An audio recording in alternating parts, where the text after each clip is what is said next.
Perfect. Got it.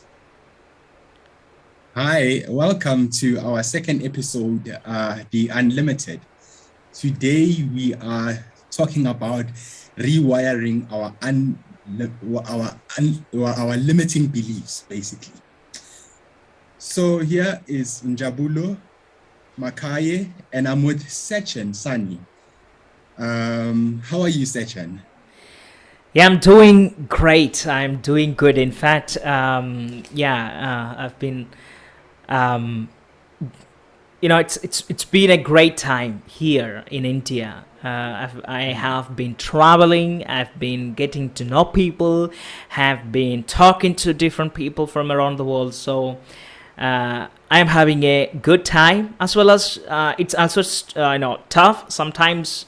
It stresses me out sometimes. Gives me lots of confusion, frustration, but it's all. This is life, right? This is life. Without that, how can you call it life? So yeah, I'm Yeah, doing pretty well. Thank you. yeah. And they say, where there is no stress in life, we should go to the cemetery because people in the cemeteries have no stress at all, you know. Exactly, exactly, So, exactly, exactly. That's right. I think the people nowadays, they want to lead a very happy life without being affected by the things, conditions. the stressors or the stressors or other things that affected them. Low financial condition or anything, stuff like that.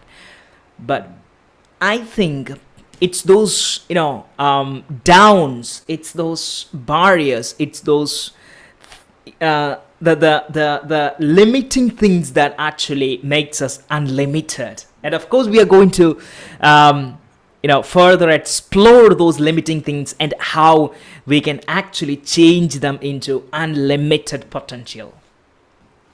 That's quite interesting because, Sachin, I'm quite thinking to myself that as people, there are certain, as you talk about beliefs, beliefs can be really limiting for many of us in many areas. And hence, many of us whom we call ourselves conscious individuals, we are aware that beliefs actually influence a lot of our behavior patterns, a lot of our thought patterns, um, and many factors in who we truly are as individuals, deep from within. Excuse me. But one thing that I want to understand is how can we rewire, our belief system into the unlimited belief system, whereby we are able to push beyond our barriers, to break through our own barriers and reach our highest potentials as individuals. Because also within this belief system that you go through, you find out that there is a particular way in which it influences us to view each other. I'm in Africa, for example. In Africa, I have my own certain belief systems that I carry. So as people in India, for example, they have their own belief system and the way they do things. What kind of unlimiting beliefs can we rewire from each other so that we bridge the gaps that are happening amongst the two, which might cause the separation between the two, between us as humanity, as people? Yep.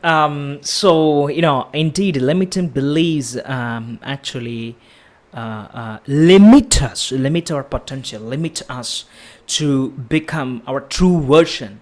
Um, I was born into a very low middle class family, had to go through lots of financial instability. I actually suffered, a lot, struggled through, had to go through lots of both physical, mental, and emotional trauma. And so that gave rise to lots of belief. One of my belief was that I wasn't good enough, right? I wasn't worthy enough. I wasn't worthy enough to be, to be recognized, to be loved, to be affectionately called. So what I did was, I ran away from people. I ran away from, everything that actually called me to be a part of something. So that in turn had lots of problem within me. I could not grow, I could not develop, I wasn't able to use those circumstances in order to help me out to become what I really wanted to become.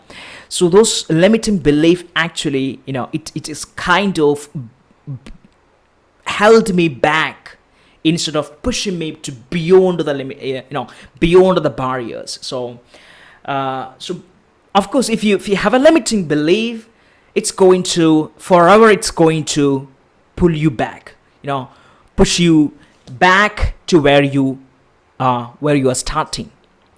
So most often these beliefs actually come from our childhoods. Like as you were growing up, your parents tells you that you can't do this, you can't do this, and your peers, your colleagues, your friends, everybody began to say the same stuff like you can't be and you can't do. So these can't be's and can't do's actually becomes our program, and now we don't walk to those can't be's and can't do's. Literally they are maps, but they are dangerous ways. And if you step onto the can't be's and can't do's, the problem is it pulls you back, because every time when you step on a can't be or can't do, when I say can't be, can't do, it's those limiting belief. So when you step onto it, you are you are pulled back, because that's danger, and your body resists. And I had the same situation for years. I tried to resist to present myself as a good person in front of others. I couldn't do that. I couldn't look up to a person and tell him who I am, because I was afraid of myself. I was afraid of being ridiculed. These beliefs always pulled me back. So if you have a limiting belief, it pulls you back. So lots of these limiting beliefs come from the kind of background they are in. The second, as you said about this, we also have, since you are in South Africa, I am in India, and so growing up two different countries, two different cultural background, two different tradition, it kind of gives you different belief. So those traditions, those culture gives you two different kinds of belief, and then it will also actually limit us. For example, here in India, one of the system that we follow, practice we follow, is that you cannot make your own decisions until you become financially independent. That's one thing. Once you become financially independent, then you can make. Until then, you don't have the capacity. Otherwise, you are told not to make the right decision, because just simply because we are, especially people in India, are kind of follow the system of following their parents. So their parents would say what you need to do, what you need to become, how you want to live, and they follow that. And another one kind of system that we have, especially this is not only in India, but it's almost all parts of the world, which is actually the limiting belief that plays a big role in women. They do not have the right to make their own decisions. So if they were married off, and they need to live under their husbands forever. So it's that kind of, so there is no mutual understanding, there is no mutual respect, there is no equality. When I say equality, based on their gender differences, based on their physical differences and psychological differences, there is no this mutual understanding. There is always that actually a man try to suppress her, and it's quite difficult to see her achieving something better or achieving something bigger. So that's also kind of a belief, because in India, what most of us actually believe, men believe that it's not really good to have a woman who is who gets more payment than you. That's the belief. So what do they do is so they're our ego comes into play, and so the conflicts and all the problems arise, and then breaking apart. So the kind of we do have a lots of these limiting belief, and this limiting belief actually pulls us behind. It cannot help us. Just imagine you have a chain on your body. Just imagine. So every belief, every negative belief, every unhealthy belief is a chain. And you just imagine you're walking with that. Okay, you have a goal, and but you're walking with that chain. Just imagine how painful it would look. It would be to walk with all those chains, with those limited, limited chains.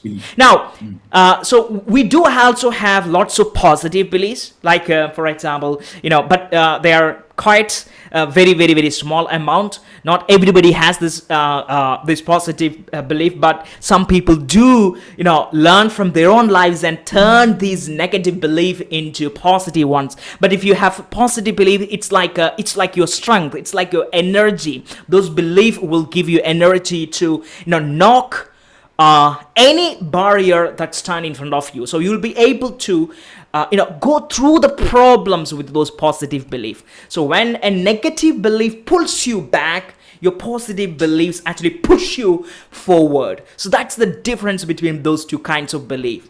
So you asked me, so how can we change this limiting belief into unlimiting belief? So so how do we break a belief? How do we break a belief? The best and easiest option is to doubt. Okay. Doubt. So, Can you explain? yeah, sure, definitely. So, imagine, how does a positive belief is broken? For example, first time, you stand on a stage, and you want to sing a song, and you began to sing, and everybody said, your song wasn't really good. You came outside, but still you had this belief. No, my God, I know my voice is superb. Next time tried, but everybody doubted you. Nobody believed in you. Everybody doubted. Everybody said something different, and then you began to doubt yourself, right? And that doubting actually broke your belief, your positive belief, your belief in yourself, and which gives you so actually doubt can break the belief. But here is the catch, here is the point. If you so most of the times when we doubt ourselves, what we're doing is we are breaking our positive belief. Otherwise, we are breaking away from the kind of the engines, or engines that actually fuels you to move forward. Okay, so now instead of what I want to do is instead of doubting your positive belief, why don't you doubt your negative belief? Like for example, people said you can't do that. So why can't you just doubt it? Who said? How can he say? Does he have any data regarding your performance? No way, right? Who said you can't? Who said you can't? Where is the proof? Where is the proof? There's no proof. So when you begin to doubt your negative belief, like for example, when you begin to doubt your can'ts and your can't do's and can't be's, you begin to grow positive belief. So one of the best way that I tell you to change your limiting belief into unlimiting belief is to use the same method. How same method like doubting yourself. You lost your confidence. You don't have any self-esteem, and you don't have any positive belief. It's because you doubted some part on some part of your journey. You begin to doubt yourself. So use the same method. As you're talking about this, as you're talking about this, I'm just recalling when we were young, growing up. maybe like, let's say you're playing with something and people start to doubt you. Man, how can you do something like this? You know that you're not supposed to be that way, it's supposed to be this way. Okay, that's fine. But somewhere, somehow, that ended up developing this negativity that I can't speak well, I can't do this, I can't negotiate or do whatsoever. There are some better people than I am. And then you end up suppressing, believing that you can actually improve and be better person. Criticism that is not constructive can make a false, what you call a false belief, limited belief, because they are not constructively criticizing you and looking at the positive sides that you have as a person, of which you are capable of becoming as a human being. You see, I think that also plays a major part into limiting beliefs, because we end up for the rest of our lives believing that we are not good enough. Yeah, exactly, exactly. And hence now Exactly. in that Yeah.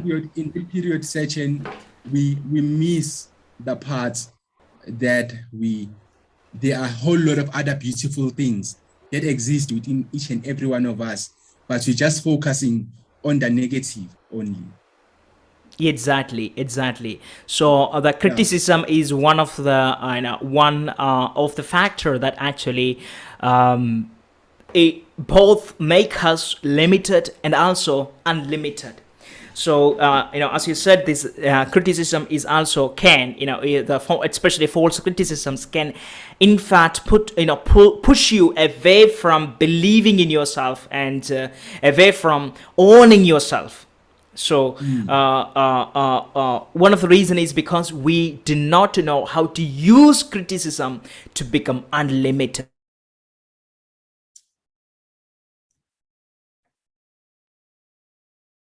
There is no sound.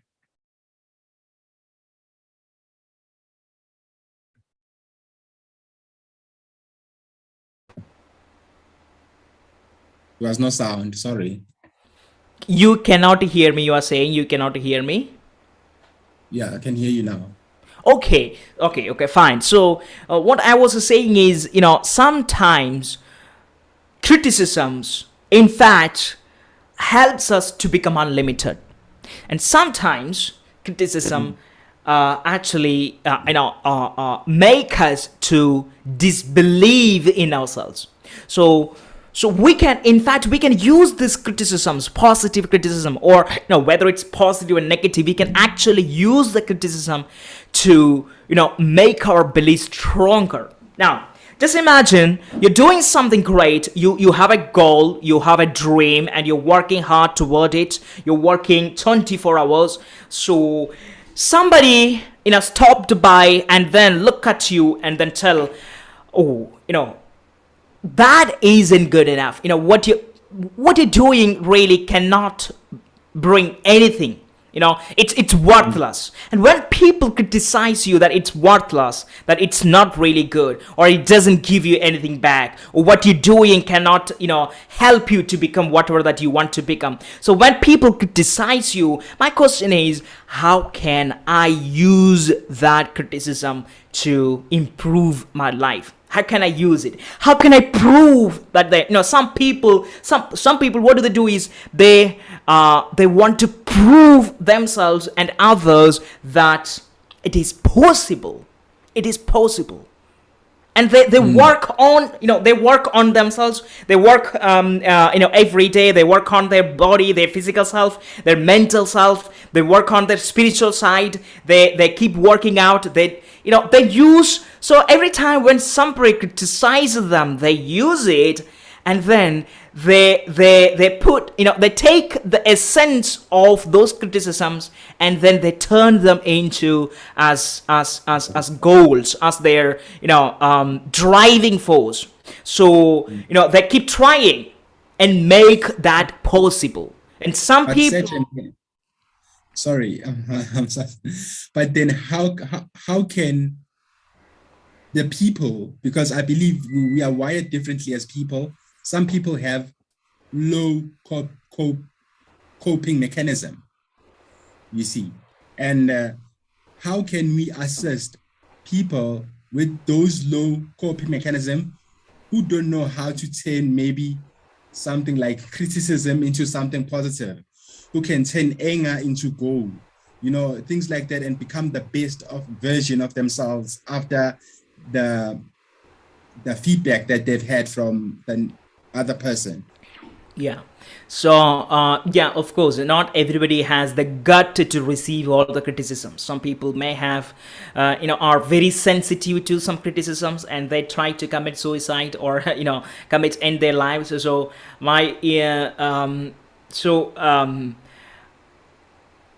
what I tell them is, they want to immediately change their surroundings, change their environment, because that environment, if your environment cannot help you to grow into the person that you want to become, change that surroundings. If you're some people often are surrounded with lots of negative people, and they criticize them, they keep criticizing, and if you are in such an environment, the best thing that you can do is move away from them, because they cannot help you to become what you want to become. Because if you want to grow, you need to have the resources, right?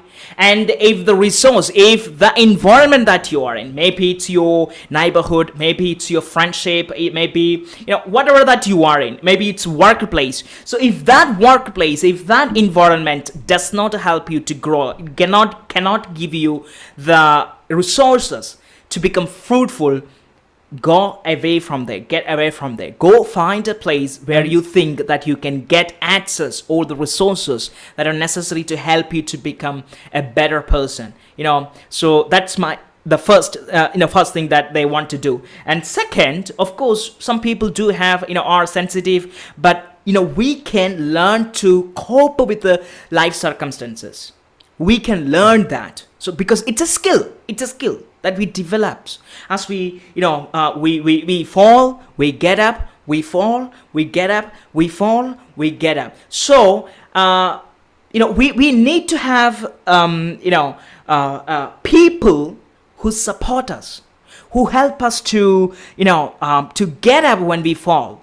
So find a community, find a group of people, find a friend who can help you do that, who can help you to get up when you fall down. And thereby, each time when you fall, when you have somebody beside you, when you have somebody who just who is there to give you a hand, then slowly you will become more independent, more stronger to cope with the life struggles. So, Sachin, in terms of finding resources, I'm looking totally at the communities whereby people live without resources, you see. And the only maybe resource for the person is to get food and to survive, And maybe his resources would be his close people,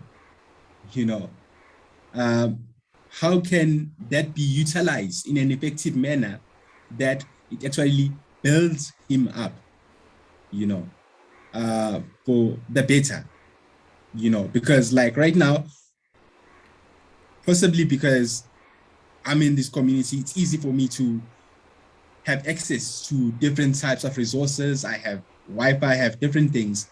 I can get access of resources that can help me develop as an individual. But thinking about people who have nothing but their own nakedness to themselves, hoping for the better, how can they really obtain those resources which can be a difference maker in their lives? So one thing is that we have now, the enough resources all around the world. We have enough resources for almost everyone. We have enough resources. Sometimes, there is a saying that people who cry, I think in India there is a proverb like, the crying child get the milk. Only the Yes, crying child get the milk.